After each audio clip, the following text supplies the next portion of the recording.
A Conferência da ONU sobre Mudanças Climáticas, a COP16, que acaba de se realizar em Cancún, no México, proclama que os países desenvolvidos deverão financiar ações de redução de emissões, de adaptação às mudanças climáticas nos países em desenvolvimento no valor de 30 bilhões de dólares até 2012.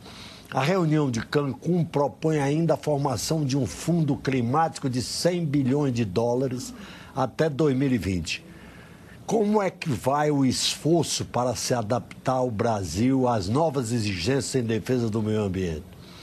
Para responder a essa e outras perguntas, convidamos os deputados Mendes Tame, do PSDB paulista, e Paulo Pial, do PMDB mineiro, ambos da Comissão de Meio Ambiente da Câmara. Deputado Mendes Tame, o senhor que esteve em Cancún, não é? Essas reuniões têm sido muito uma declaração de intenções, de pouco efeito prático, não é verdade? Na realidade, há duas correntes. Uma corrente que diz que os grandes emissores de CO2, os países que são responsáveis por mais de 80% das emissões, que na verdade não passam de 10 a 12 grupos, Estados Unidos, China, Brasil, União Europeia, Canadá, Japão, Estados Unidos e alguns outros mais, deveriam se reunir e estabelecer um entendimento de como enfrentar o problema. Essa é uma corrente. A outra diz que não. Nós devemos continuar com esse esforço multilateral, envolvendo quase 200 países da ONU, para ouvir principalmente aqueles países que já estão hoje sentindo os efeitos deletérios, destruidores, maléficos do aquecimento global. Pequenas ilhas, países africanos que estão sofrendo hoje um processo de desertificação impressionante. E aumentando o empobrecimento deles, né? Que já são pobres, né? Isso. São nações pobres. São nações que pouco contribuíram para o problema e estão sendo as mais afetadas. Por essa razão, a busca de continuar esse processo de discussão no âmbito da ONU prevaleceu em Cancún. Foi, na verdade, o único ponto positivo da reunião, dizer que vai se continuar a discussão até 2011 e possivelmente concluí-la em 2012 aqui no Brasil, na Rio+20, quando se espera um grande evento de proporções internacionais e repercussão internacional. Essa reunião do Rio quando é? Em 2012, daqui 2012. A 2 anos. A reunião que estabeleceu a Convenção Marco da Mudança do Clima foi em 92. No Rio, né? No Rio 92. 5 anos depois, em Quioto, foi feita a regulamentação e ampliação dos objetivos dessa convenção. Foi quando se criou o mecanismo de desenvolvimento limpo. Os países do anexo 1, que são os desenvolvidos mais as economias em transição, no caso a Rússia, foram obrigados a reduzir seus limites de emissão em 5,2% em relação àquilo que era emitido em 1990. É evidente que essas metas estão totalmente hoje superadas. Nós temos que partir para reduções muito mais ambiciosas, em torno de 20% a 25% do que era emitido em 90 até 2020, e reduzir em 50% as emissões até 2050 para evitar um aquecimento global que passe dos 2 graus centígrados. Em outras palavras, Tarcísio, precisamos construir uma nova civilização. Deixar no passado, como coisa do passado, essa civilização carbonária que hoje nos coloca no limite de uma tragédia que começamos a construir com a primeira revolução industrial, quando começamos a emitir gás carbônico, com a queima da lenha, do carvão, depois do petróleo e do gás. Criar uma nova civilização baseada em energia limpa e renovável. Agora, é muito difícil hoje, porque o desenvolvimento tornou-se uma obsessão, o desenvolvimento econômico. Os parques industriais convencionais utilizam largamente o petróleo e o gás. Então, o que fazer, deputado Pial? Na verdade, o deputado Mendes Tame tem toda a razão. Mas se a gente pensar, eu sempre tenho como referência a Copa de 70, né? Que éramos 90 milhões. E hoje somos quase 200 milhões. Quer dizer, pouco mais de 30, 40 anos, né? E, portanto, isso é o modelo de desenvolvimento, né? Com o crescimento da população, né? Traz uma agricultura, eu diria assim, mais extensiva, né? E nós podemos tê-la mais intensiva para economizar a floresta, é possível, né? O Brasil é possível fazer isso através da irrigação, através da utilização das áreas degradadas. E o modelo industrial, quer dizer, nós partimos para um modelo muito consumista, de desperdício mesmo, né? Basta ver a sacola de plástico que andam por aí, né? Qualquer compra que a gente faz, você leva um sacolão de plástico e aquilo vira um lixo, né? Então, acho que o modelo realmente tem que ser repensado, pode ser repensado.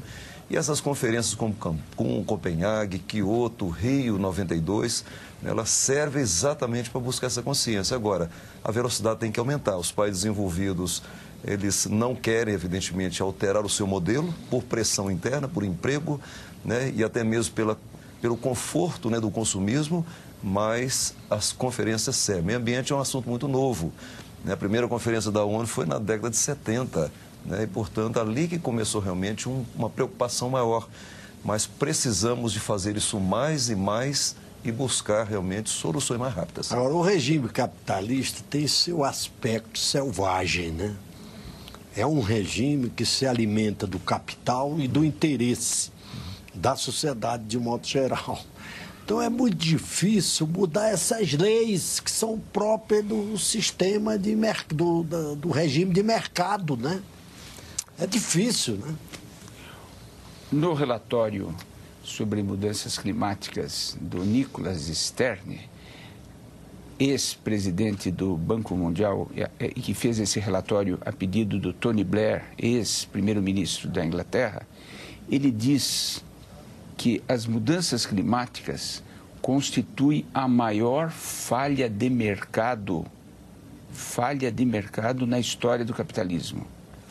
O mercado falha. O mercado não tem um ponto de ótimo, que é o encontro das curvas de oferta e procura. Não existe até um ótimo dos ótimos. É a eficácia, né? A eficácia do capital aplicado. Isso. Ele não busca... a volta, a taxa de retorno, como se diz, né?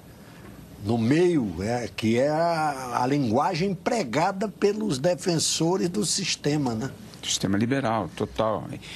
O Stern diz assim, o mercado falha.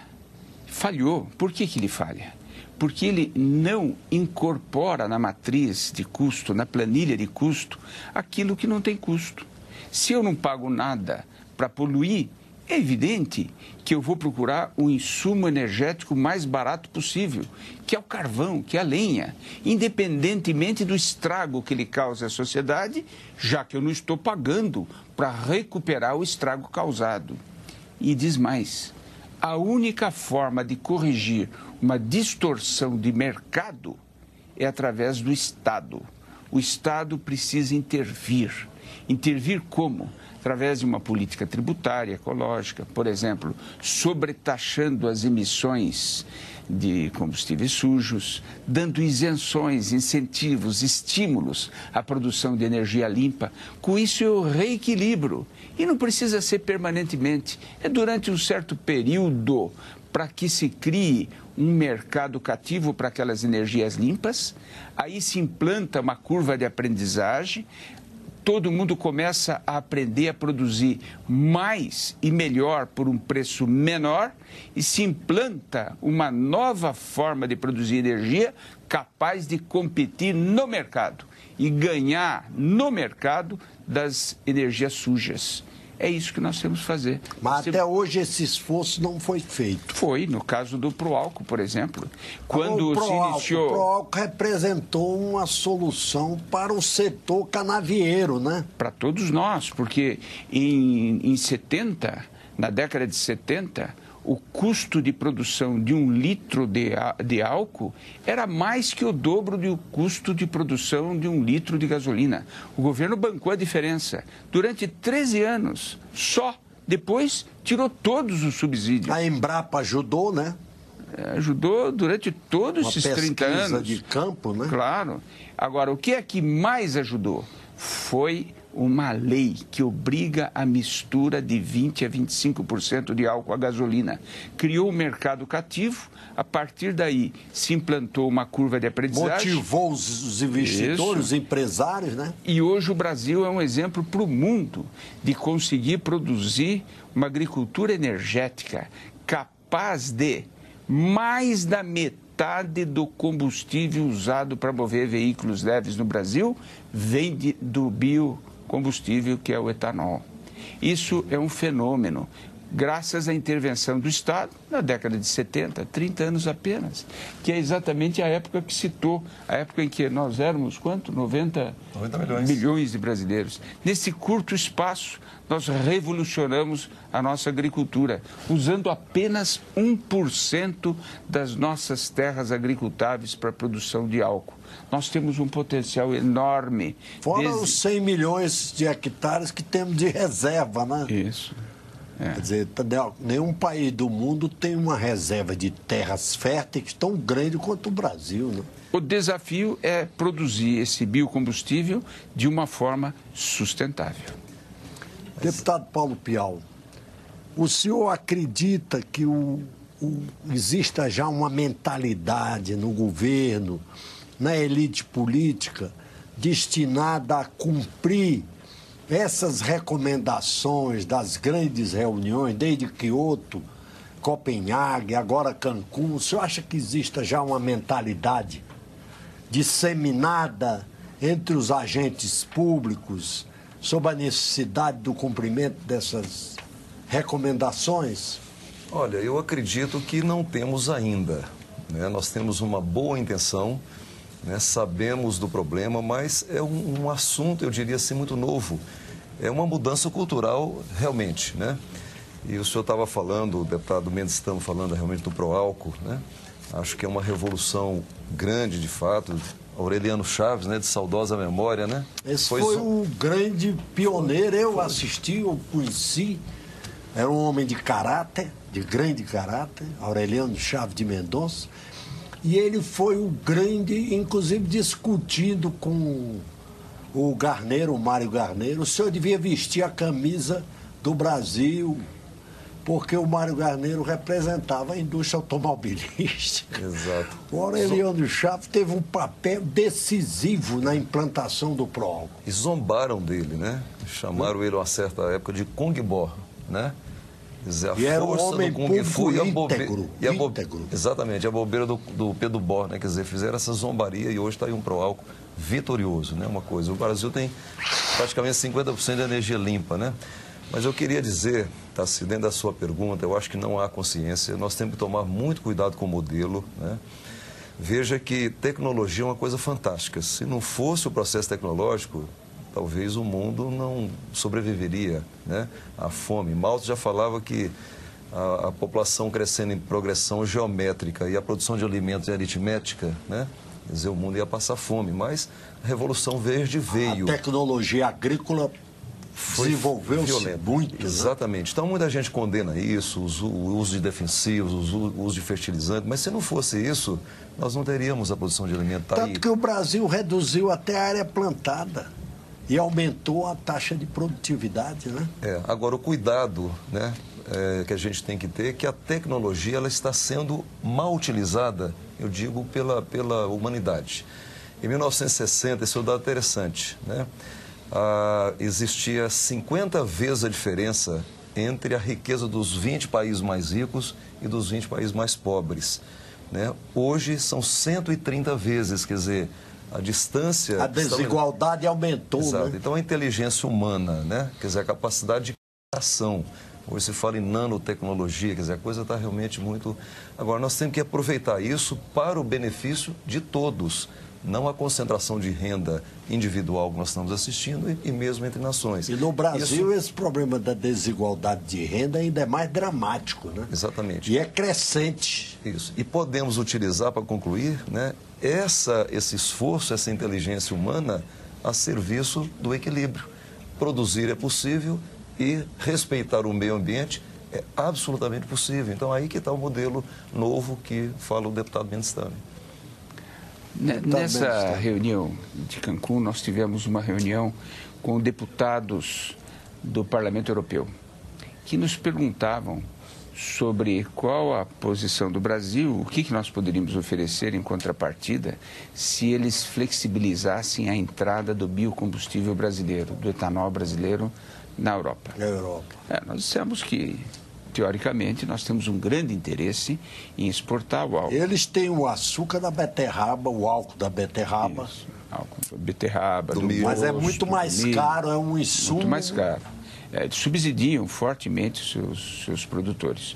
O que eu respondi é o seguinte, que nós temos aqui no Brasil uma perspectiva de demanda de álcool muito grande.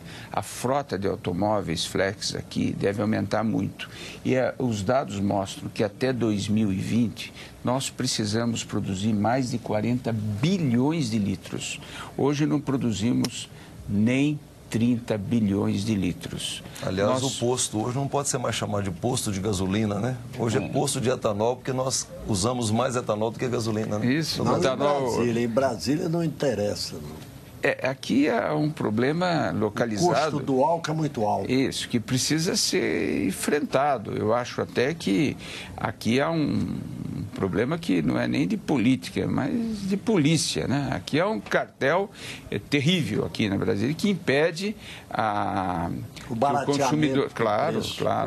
Aqui é uma coisa para ser enfrentada, para ser analisada pelo CAD. A situação de Brasília com relação aos biocombustíveis é um caso à parte. Mas voltando ao assunto, o que nós respondemos foi de que nós não temos esse superávit imenso de álcool. A prioridade para nós, nos próximos 10 anos, é abastecer o mercado interno e exportar o que houver de excedente. Portanto, os países... O Brasil já exporta. Exporta, mas exporta em torno de 5 a 6 bilhões de litros por ano, graças à eficácia do produtor, do exportador, do produtor de álcool. Não houve um acordo bilateral aberto pelo Itamaraty. O Itamaraty não fez absolutamente nada nesses últimos 8 anos para facilitar a exportação. É a garra, a saga do próprio produtor. Agora, o que nós imaginamos? Que vai aumentar a exportação? Sim, claro que vai. Mas para quem? Para aqueles que forem os primeiros, se for os Estados Unidos, o Japão, a Europa. Não há biocombustível para todos. O que nós precisamos... Os Estados Unidos também talvez têm uma política protecionista dos produtores de álcool a partir do milho lá nos Estados Unidos. Mas os próprios consumidores, a própria mídia, a própria opinião pública está radicalmente contra. Se eles conseguirem mais um ano, é muito. Essas barreiras vão diminuir. Agora, o que nós imaginamos é que a saída para o mundo todo é estimular países pobres, países africanos, asiáticos, a também produzir álcool e exportar para os países desenvolvidos. Com isso, diminuindo essa imensa distância entre países pobres riqueza, e países uma ricos. Fonte de renda. Isso.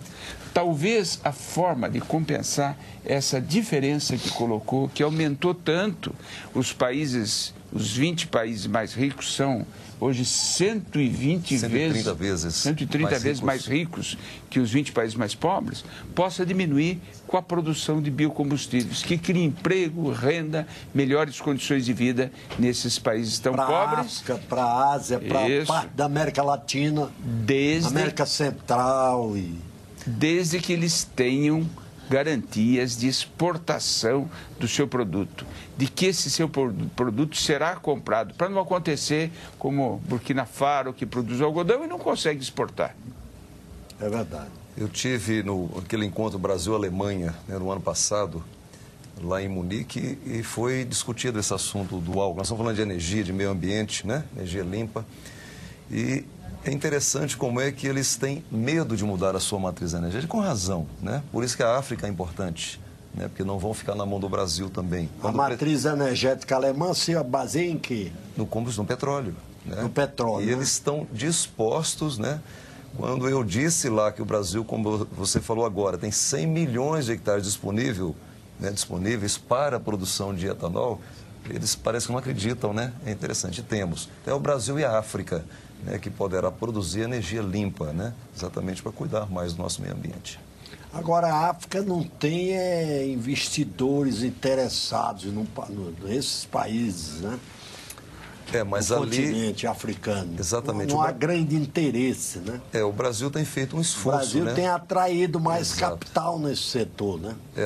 Hoje o setor alcooleiro em São Paulo atraiu grandes somas de capitais, inclusive investidores internacionais, né? É verdade. Tornou-se um negócio de alta rentabilidade, né? Infelizmente, nesses últimos 3 anos, o preço do álcool pago na porta da usina foi menor que o custo de produção. As empresas passaram por imensas dificuldades e muitas delas tiveram que abrir seu capital para capital estrangeiro. Houve uma desnacionalização do setor por dificuldades financeiras do setor nesses últimos anos. Mas não houve crédito do BNDES? Sim, o crédito do BNDES ajudou que esses grupos... a desenvolver o parque industrial lá, né? Que esses grupos comprassem uma parte, 30%, 40%, 50%, até 51% de grandes grupos nacionais que tiveram que vender, fazer joint ventures com grupos estrangeiros. Agora, a segunda questão, a questão da África. A África está recebendo inúmeros investimentos de chineses e... Agora a China interessou-se. Estão enxergando a África, que é como um futuro. A África tem a vantagem de poder estabelecer ligações comerciais com os países que eram as suas antigas metrópoles. Ex-colônias de países europeus na África poderão vender França, o seu produto. Alemanha. Isso. A Bélgica, Congo belga, por exemplo, esses países poderão vender em condições privilegiadas para as suas ex-matrizes e, com isso, desenvolver imensamente a agricultura, gerar empregos, renda nesses países. Eu acho que hoje os biocombustíveis, mais do que uma forma de melhorar o ambiente, melhorar a atmosfera, o clima, enfrentar o clima, enfrentar o problema do aquecimento global, eles podem se transformar num instrumento para a paz mundial, diminuindo a distância. E a paz social, né? Isso, entre os países mais ricos e os países mais pobres. Deputado Paulo Pial. Esse é um assunto importante porque eu tive a oportunidade de ir à África, né, 2 anos atrás, e a afinidade cultural. Aliás, o Brasil é o segundo país, né, mais negro do mundo, né? Só a Nigéria ultrapassa em número, né, numericamente, né? Então, essa afinidade cultural com a África é muito grande. Nós estamos no mesmo paralelo. Quer dizer, nós temos tecnologia hoje para abastecer, né, principalmente no setor agrícola, a África, né? E isso está acontecendo. Só para dar um exemplo, Uberaba, né, que é a minha cidade de base. O Triângulo Mineiro, que é uma região rica em Minas. Nós vendemos, no ano passado, 20 mil cabeças de zebu. Né? Quer dizer, o zebu que veio da Índia, melhorou aqui, estamos, né, voltando para a África. Né? E assim, usinas de etanol, inclusive, estão sendo implantadas em Moçambique, né? Já tem projetos para Angola. Com a crise deu uma parada, se não fosse a crise mundial, né, esses projetos estariam muito mais adiantados. Mas a África é um grande mercado, vamos dizer assim, e o para o Triângulo Brasil. Mineiro apurou a linhagem do Nelore, né? Sim. Que é um tipo de zebuíno muito desenvolvido, porque ele dá carne e dá leite, né? Exato. Falando em meio ambiente, né, a gente fala em biodiversidade, né, e falar de Nelore, né, a BCZ está indo à Índia buscar o gado zebu nativo, né? Por isso é que é importante a gente preservar a nossa biodiversidade, fauna, flora, né? E o exemplo está aí do zebu, buscando o nativo para fazer o chamado choque de sangue, agregar novas resistências, novos genes, né, para melhorar ainda mais, né, a nossa raça. A linhagem genética. Exatamente. Né? Olha, o nosso tempo está esgotado. Eu queria agradecer aqui o deputado Mendes Stame, do PSDB de São Paulo, ainda o presidente do PSDB de São Paulo, não é? E Paulo Pial, do PR de Minas. Muito obrigado pela audiência e até o próximo Brasil em Debate.